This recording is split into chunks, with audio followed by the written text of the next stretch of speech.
I would be an amazing business person, be a girl boss, and, make $1 million or whatever. Yes. Yes. I love that. For sure. Yeah. Yes. So you're online. You're gonna be in a podcast. Nice. Dreams coming true, man. I might become that one of those guys who are making podcasts. Oh my god. Yes. Yeah. Hello everyone. So today we are opening a new episode for the LCC Podcast. I'm really glad to be back for the podcast, and today we're gonna discuss a very interesting topic. I'm very excited, and we are gonna have a podcast today with a student from International Relations and Development Program at LCC. So maybe you could introduce yourself. Yes, thank you very much, Angela, for having me here. My name is Sofya. Hello to everyone out there who's listening to this podcast right now. I am from Kazakhstan, and I am a third-year International Relations and Development student. Yeah, I can even say that she is an excellent student at LCC.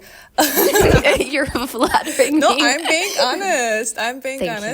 A lot of students know you and I would even say you. I think we're one of the first students I've met at LCC on my first year. So I think just like clarification.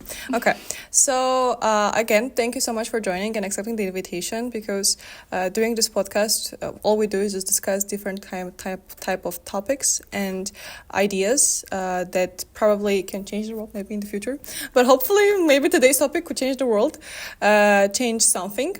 One of the things that I wanted to ask, why this specific program and why you decided to actually pursue your career in this specific sphere?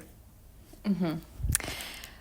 I need to be very, very honest and tell you a secret, because originally I was going to study business. Oh. And originally I was going to be a business major. Mm-hmm. I thought, just like the average Kazakh person, mm-hmm. I would be an amazing business person, be a girl boss, and, make $1 million or whatever.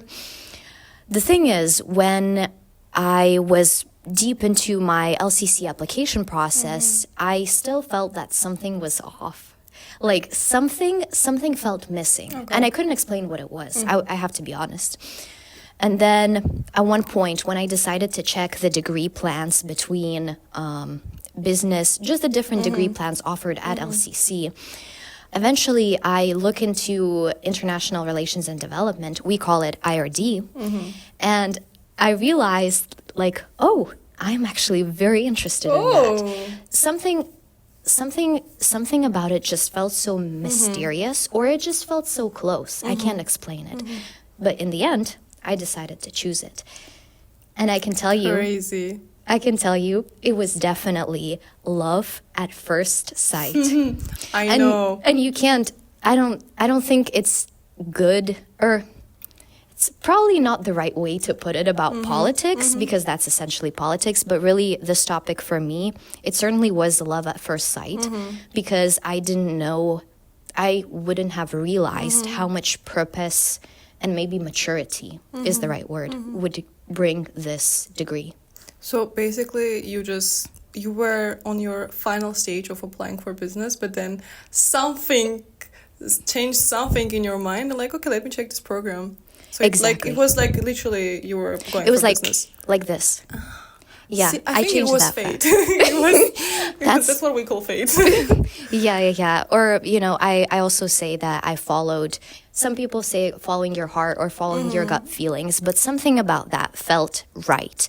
And I just switched. In fact, mm-hmm. I switched right before having an interview with my application. What is it? What do we call Admissions? it? Yes, exactly. Admissions office. With the admissions counselor. And right during the meeting, I was thinking, how do I explain the reason as to why I switched? I don't have a rational explanation. Yeah. But then eventually the admissions counselor asked me, and so I had to tell, it just didn't feel right. Mm-hmm. And then I explained, and eventually that's how I got in. That's crazy, because for some reason, seeing you around LCC and hearing so many good stuff about you in IRD, in the program, mm-hmm. I don't, for me, just you are a perfect image representation of IRD program, and that's not just like saying just to make you feel good because you're the guest of the podcast. No. It's just to say that being at LCC in our university for a long time and seeing sometimes I think we did have a similar class, same class together.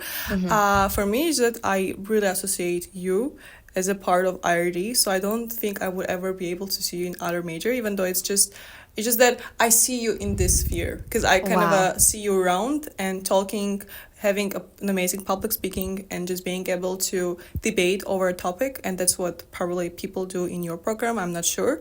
And yeah, actually, I feel like even now you're explaining me why you switched your major, I don't think I would be able to see you in somewhere else other than just this sphere. That's because like I already associate you with that sphere, with that industry sphere. Yeah. Well, thank you very much for sharing that. Yeah.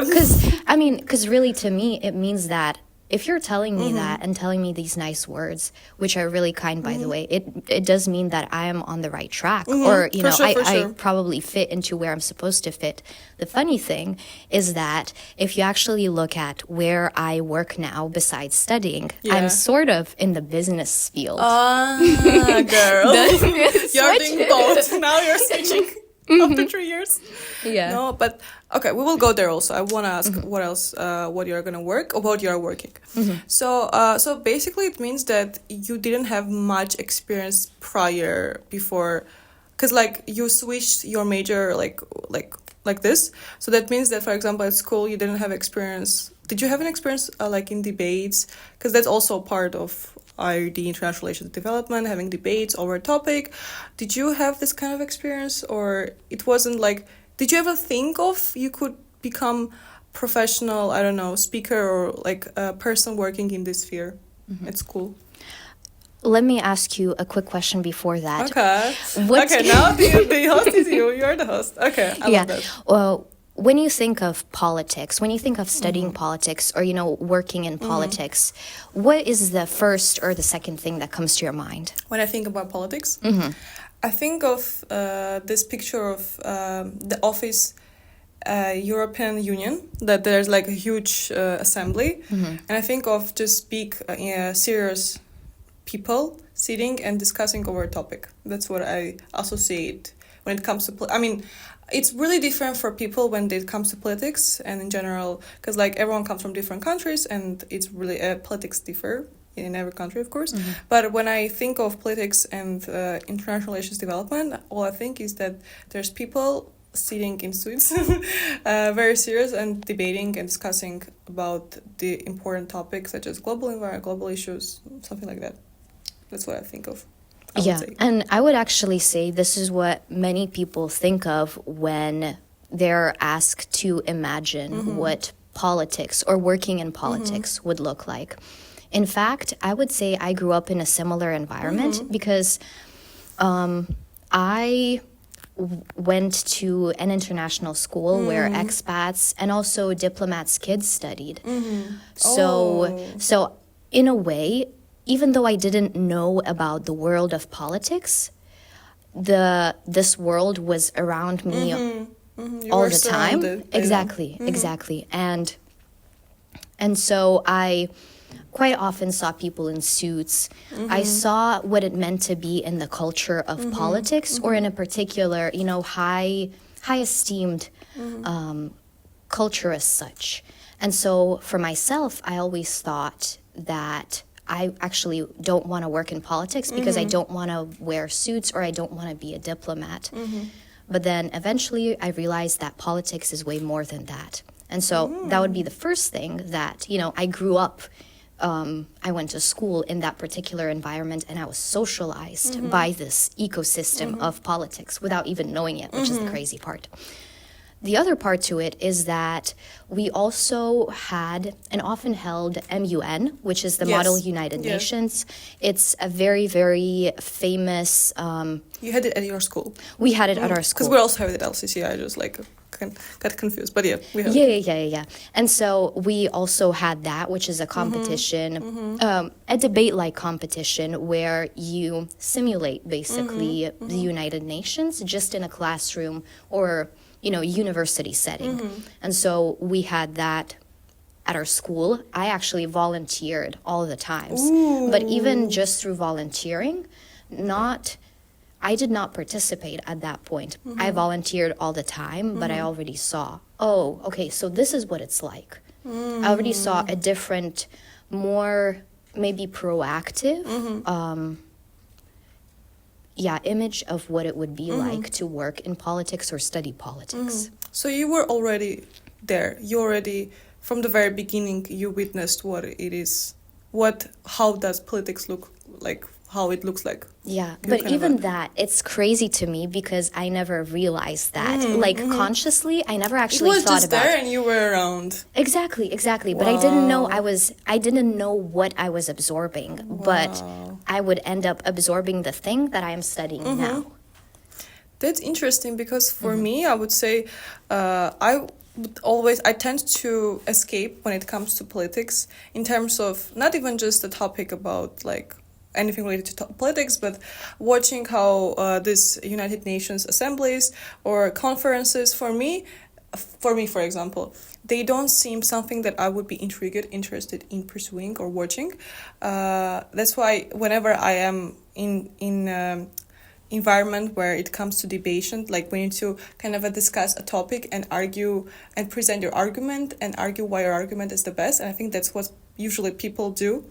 See, I'm not fully aware. That's the thing. Here we just in this podcast we are learning new stuff. So I'm also learning new stuff from IRD. For sure. Please. And it's not just you, right? Many people see maybe the tip of the iceberg, if we could say, that politics looks like, oh, okay, you have diplomats, you have people working in the UN Exactly. or UNICEF or EU, that's it.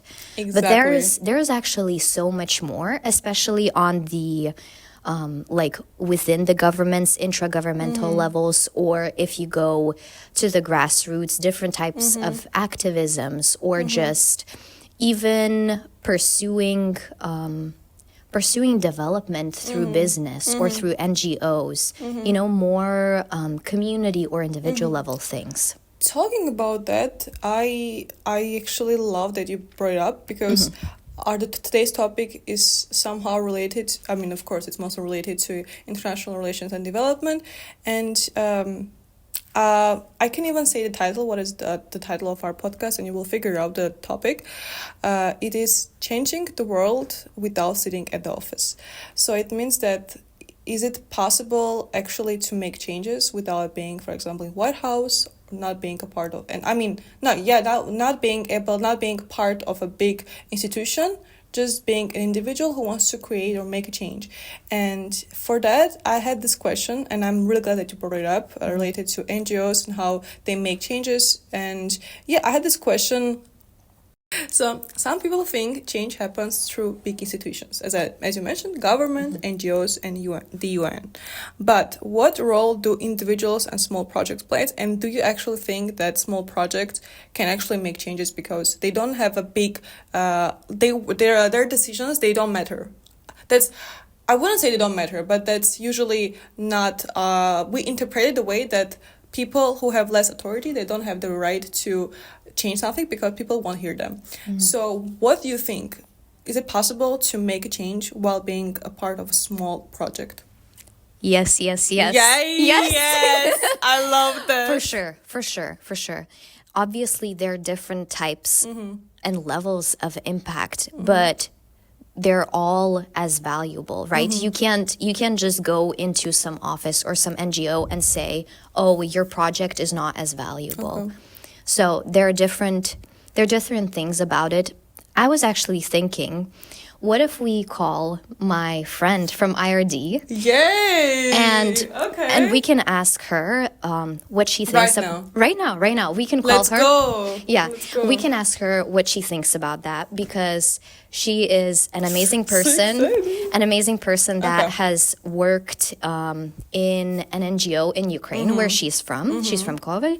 And she can tell us more about interacting at an NGO level and what would it mean in that case. And then I can bring my own experience and we can show you, actually it's possible, and there are different types of impact.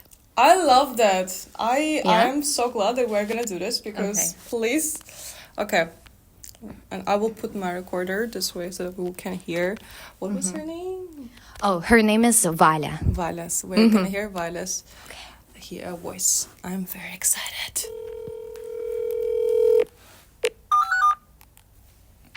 Hello, Valia.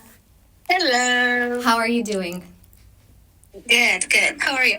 I'm really good. I'm sitting here with Angela at the LCC Podcast, Hello.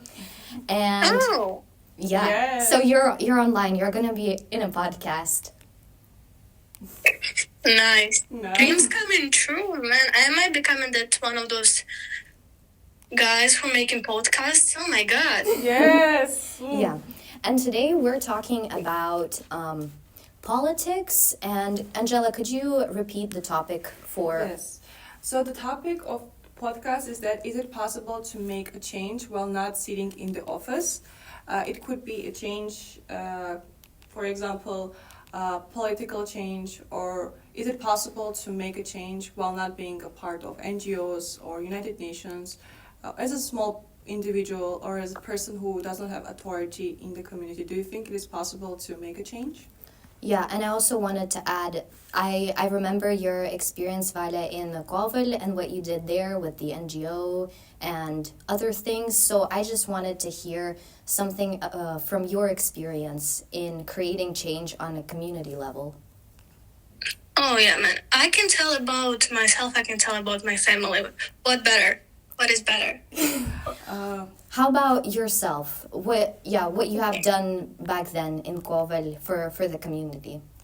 Oh, of course. So I actually started to be involved in the volunteering experience, I think when I was 14. Back in the day. It was the first time when we had the opening of our youth center in our town. So I started to go there just because I liked it, and I started to be more involved in different programs. Even before that, in my school and in the Eurofuture, it's like a school for English kind of. So I was making change already in like small little places before the youth center, where I would engage in the movie nights, or just creating little sparks of emotions and making change in people's mindset just on like level of some little place. Then when I got into the volunteering experience on like a town level through the youth center, I started to be engaged in different leadership workshops, where I started to understand where my leadership activities and my different, my urge to change can be actually more than just something that just to scratch, my urge to do something. Like, I was active kid, so I wanted to do something. And I started to understand that, oh, girl, you can actually make something good for life. Not only for yourself, but also for people around you. And I was involved in like concerts, programs. I would volunteer for the anything. I just there should be, meme or something. Like I was in everything. So, and I started to see change, like little by little, and actually those little by little, I would see, not only I would gain, new perspectives, but I would see that, yeah, it actually makes change. People know how to do now this stuff, because I've been a part of the workshop about, recycling. Or then people start to enjoy, English better, because I was the part of little concert where we would just do some stuff in English with kids, and they're like, yeah, I'm gonna start, maybe my kid starts to learn English, and we're becoming like more international community. Or I'm volunteering with like with volunteers from abroad, and more people become engaged with the international experience through me. That was exciting, but I wanted to do even more, even though, like, I wouldn't say we did, but I became a part of the youth city council. And that was a nice experience for me to reflect, because I thought I didn't do anything. Like, let me tell you, I was like, yeah, I just enjoy it. I like to chill here, guys. And I see the change. But then they were like, actually, girl, you're doing a lot. Be a part of the council. Why not? Apply. And I was like, maybe. And unfortunately, because the COVID hit and then the full-scale invasion started, and we didn't do much. Our first youth council, but it made me reflect about how many things you can actually do through little changes. Come on, I was 14-year-old just being a part of little initiatives in my gymnasium, then in my English school, then in the youth center, but it was accumulating to the point where I could actually make change on the and make effect on the government in a way, because I cannot okay, not only about myself but my family, like the amount of stuff my family personally did for our community taught me that just you don't need to be a part of anything. If you have enough passion in your heart, if you really want to do a change, you can do it. Like, there are a lot of opportunities. If you don't know about them, it just doesn't mean that they don't lie there under your feet. They're literally the process of, like, I don't know, writing a request to the city council, or the point of knowing that there's an NGO and you know that there's like your problem is connected to with what this NGO works, just to come in and ask. And I don't know, I never been like harshly rejected for asking. Nobody's, oh come on, are they gonna give you like a shovel and say dig your grave? No, you're pathetic. Like, no, nobody will say this. Try. Like, nobody will say it. And actually, the change can happen. And if you think that is not enough, not enough, it's just, no. You're trying small. Everybody starts small.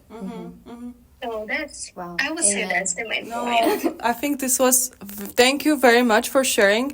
And I think what I've taken from this from your perspective is that if every little thing that you do can actually make an impact to the community.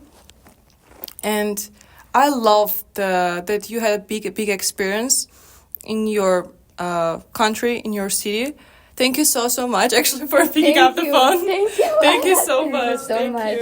Okay, I love you. Bye-bye. Okay, bye-bye. Wow. This was a good perspective, though. Because by hearing Valentina, so you also accept the fact that it is possible. It is. Yeah. Small steps, small things that you do can impact big. And I mean, you've heard it yourself, Yes, right? With yes, Vaila, that she was yeah. saying, it was just in their small city, in a gymnasium. It was a youth center. They were starting out small, doing events for the community. But even that, as she was saying, it was impacting somehow eventually the youth, like the government, right? The mayor, and also eventually she got into the youth city council. So by all of these small things, small things accumulate And bigger movements. Exactly. Yes. And I wanted to add that now I think that I can I relate to what she's saying, because I'm participating actively in university events, and I'm also part of student council, and sometimes we face a lot of challenges which demand us to make an action. And I feel like every day our members of student council try our best with small steps to change not the perspective of university, but the approach to students that will make the communication with the students and higher body of university better and more transparent. And I feel like by every day, by talking, having small meetings with the higher authorities, which is the administration staff at university, and in general the higher people at university, we are making those changes and creating a space where students would feel way more comfortable and open to communicate with the higher authorities, which is at the university. So I love the perspective that she gave, and now I feel like, because I didn't think about it. Now when I think about it and look back at it, I can confirm that it is true that with small actions you can actually, step by step, change something. So you, by living out your life, Yes. have just answered that Yes. question, right? I mean, that's the truth. That was question that was supposed to be directed to you. Yeah, you were supposed to ask me, but you Yes. answered it yourself. I mean, the answer is very simple. I think it may be hard for some to find it because we're so focused on looking at our, TVs or the news and seeing, oh, we have a president, we have a prime minister, we have a cabinet of ministers, we have these and these people up top. Okay, life should get better because of their decisions. I get the logic, but you can do perhaps a lot more Agree. to make it better. You said that you had an experience with making a change. Could you tell a bit about that experience? 'Cause Sure. I heard some stuff that so I want to learn more about. So I will leave a space for you to share that experience because I've heard some interesting perspectives about how you make a change. So I want to learn your experience. I can start with my work because this is one of the places where I think most change can be created. First of all, because you spend so much time there by working. But also because in my case, I work as an instructional designer besides studying at LCC. And I have always loved education. Education keeps me up at night. Learning something or reading something keeps me up at night. It makes me lose my sleep, but it gives me life. So that's totally worth it. The thing is, I am always in pursuit of quality learning and quality education.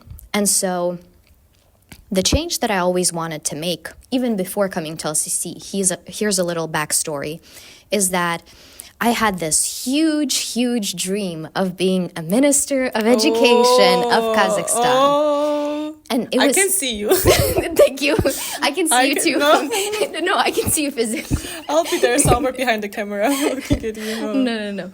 But so I had this very, very huge dream, and I was always telling everyone about this dream. And I was waking up with this dream and going to sleep with that dream, thinking, oh, how would I change education here? Or what would I do better there? And trying to come up just a plan in my head. Eventually, I realized, especially after having started my studies in IRD at LCC, that change is also complicated. Creating change, specifically, creating change in built-in systems is really complicated. Yes. Because You- you got used to that system, and it's really hard to change already a system that has been there for a while. For sure, because it has already survived. It already has its roots deep down. You may have, and anyone, not just you, not just me, anyone may have the most amazing ideas, the most amazing projects in any field, but things will still go wrong. Projects will still fail. And so in my case, I realized eventually that this was quite an ambitious goal. And I was wondering, okay, if I still love education that much, how can I start at a smaller level? How can I still create an impact in the field that I'm passionate about, but not going way too ambitious, over-ambitious about it? And eventually I ended up going through instructional designer courses, course design, doing all of that. I got an internship, and then I started working during my university years remotely. So I work remotely now. While I study in Lithuania, I also work in Kazakhstan. And so every time I come back for the breaks, I also visit the office in Almaty and basically check in with all the people. So it's like, so it's a business office centered in Kazakhstan, and you are working, as a designer. Yeah. So if I were to categorize it to give you an idea, It is an edtech company, Okay. education technology company. We create products surrounding education. So we have an online school that is targeted for Kazakh high schoolers. We have a school of creative professions like filmmaking, graphic design, other things. And we also have our own platform that we have just recently developed. What is the impact from the work that you have done? So I have been an instructional designer for about maybe around 2 years now, which is not a lot, so much to learn. But first and foremost, it has impacted me and how I see education, how I see the process of learning, that it's not just about somebody talking and talking and talking. It's actually an engaging process. It's a dialogue. It's supposed to help all the people in the process. So it definitely impacted me the most. But then, of course, being, for example, at our company, I have engaged with different education products by this point, and just coming from my IRD background, seeing other professors' lectures or their education ideas, I kind of knew, oh, I can adapt this to this program here in Kazakhstan, or oh, we can take this idea because it's working really, really well here, and we can also have it in Kazakhstan for our high schoolers. So, for example, one thing that an impact that we have made and we're still learning to make is in the field of AI, because I have talked to many professors around here and asked about, you know, how to use AI or trying to observe how they use AI in the classroom. And I picked up some really, really cool tips and tricks. And then I went to my Kazakh colleagues and then I said, oh, why don't we try to do this workshop? Or let's try to do this and teach the students how to use the AI. And just sharing my knowledge and my outside perspective with them. And then also trying to bring up my colleagues with the knowledge that I have and exchange in that. That sounds super fun, especially the about AI and working on AI is a big thing in today's world. And my final question that I had, how does the program International Relations and Development, short IRD, at LCC or in general this program equip you from creating an impact? For me, and I will not lie, it actually has equipped me a lot, honestly, because I like doing and trying different things, and studying here, I was able to try different subjects and see what I was good at. For example, one of the things was that when having taken the public speaking course, I realized, oh, I can actually use public speaking and it can be a skill that I can upgrade and improve, and then use that to talk more about education or talk more about AI and education, talk about my passion, basically. That would be one thing. For the IRD program in particular, I learned a lot about development and cooperation, about civil society. Also, before coming to LCC, I have never heard about conflict transformation and peace engagement. Same. And honestly, that was very, very cool, just discovering what it entails and that you can actually have that within IRD. And again, coming back to what we were talking about in the beginning, it's not just about diplomats. It's not just about, you know, working at the UN. You can have like peace workshops or engage in conflict transformation with different groups in the community, and that's still IRD, at least in our definition. And for me, that's the most amazing part about it, because I get to learn more about those things I didn't know about, also about security, about the theories of international relations. So I actually have the tools and the lenses, all the instruments that I need to know how to analyze political actors or how to describe and explain political actions.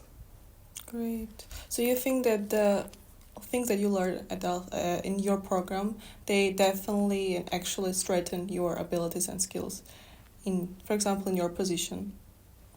Definitely. Yeah.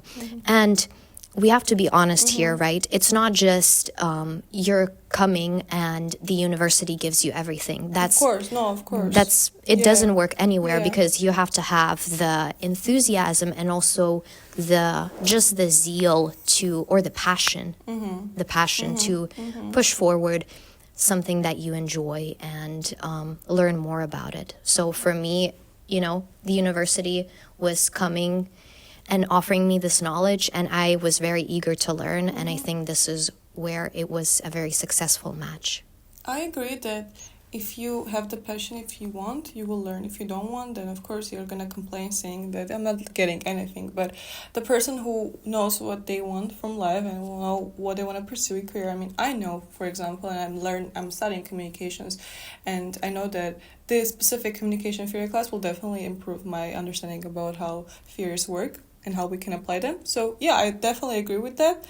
And I also love the fact that at LCC for sure, I mentioned I'm communications major, but we do have conflict transformation and peace engagement, the class, and we have a lot of peace, we have the Peace Center at LCC that promotes a lot of peace events with the purpose to resolve conflict without engaging yourself in violent activities. And Can I actually add one more thing? Please, I realized please. the cool thing is that I eventually realized that it's not just about theory, what I'm studying in IRD, but it also gets practical because with this particular Peace Center, I've been engaging since I was a freshman, so I've been volunteering with them for some time. It was amazing doing the different types of events. For example, I led a singing workshop on ethnic folk songs and how it relates to peace building and conflict transformation and just engaging with different community groups. And the Peace Center also partnered with a really amazing institute called Corrymeela in Northern Ireland, which is how I got to go to Northern Ireland and find out more about their socio-political context and also the work that that particular institute has done for conflict transformation in Northern Ireland. Businesswoman. Not business. IRD woman. International Relations and Development, not business. Exactly. I mean, it's your choice. It's yours. It's too late to switch. Too late to switch. Yeah, I still love business. Yes. I mean, the world can't you never know can what it function is. without Yes. business, and Yes. the world can't function without politics. It's all interrelated. But communication is the key to every problem everywhere. Yeah. Thank you so much. Honestly, Thank I you. think this- Merci shot. Yes, it was in Armenian, by the way. Yes, I think this whole the point of the episode was to make it more educational in terms of understanding if it's possible to make a change in a world where big people rule the world, I would say, and you as a part of a small project really want to make change. But I think starting from scratch or starting from the below surface, it is possible to make a change without engaging yourself in violent actions, for sure. Thank you so much, Sofya. I really appreciate that you agreed to join our episode for LCC Podcast. And thank you for sharing your experience and your perspective about this topic. Thank you. You guys are doing an amazing job. Thank you so much. Thank you so much. Bye. Yeah.